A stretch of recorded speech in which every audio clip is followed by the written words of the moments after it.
Thank you, Mr. Chairman. I'm going to read my opening statement. I will expand on it a bit now that I've heard the opening statement of the chairman. This committee, on a bipartisan basis, takes seriously its oversight role, and we are fully committed to ensuring an IRS that serves the American people fairly and efficiently. What is now completely clear is that the management and oversight of the agency's handling of tax exemption applications have completely failed the American people. I emphasize that. As we know from the Inspector General's audit, the agency used totally inappropriate criteria in its review of tax exemption applications, singling out organizations for review based on their name or political views rather than their actual activities. These criteria changed 4 times over 2 years, with little management review or oversight. Applications sat for years. Work stopped for 13 months, while one department waited to hear back from another. Questions were asked that were not necessary. Again, no oversight, no accountability.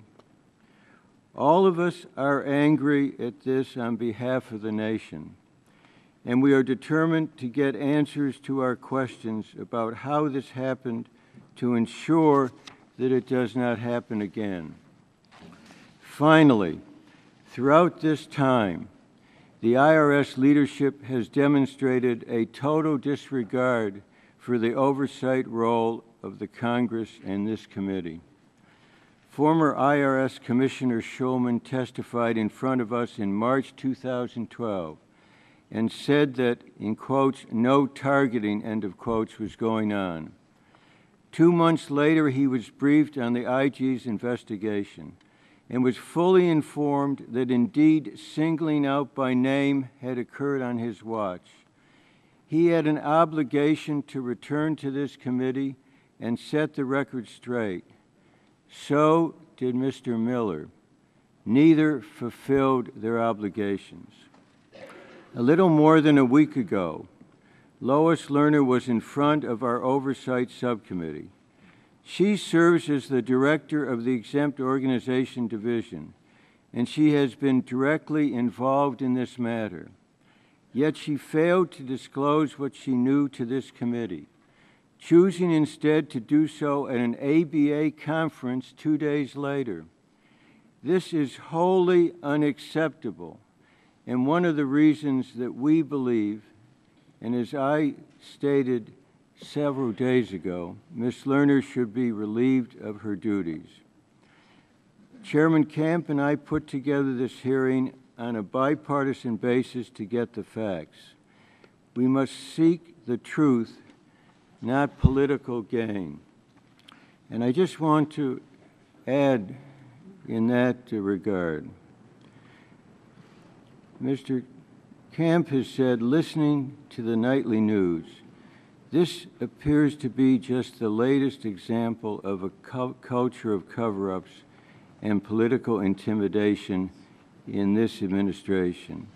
It seems like the truth is hidden from the American people just long enough to make it through an election. I totally disagree.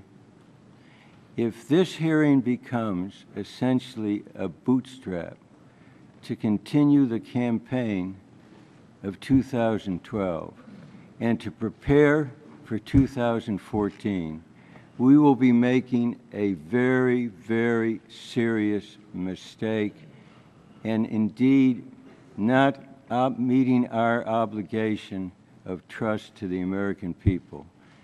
You're here today, Mr. Miller. You're here today, the Inspector General, to talk about what happened, how it happened, where it happened, who knew what when.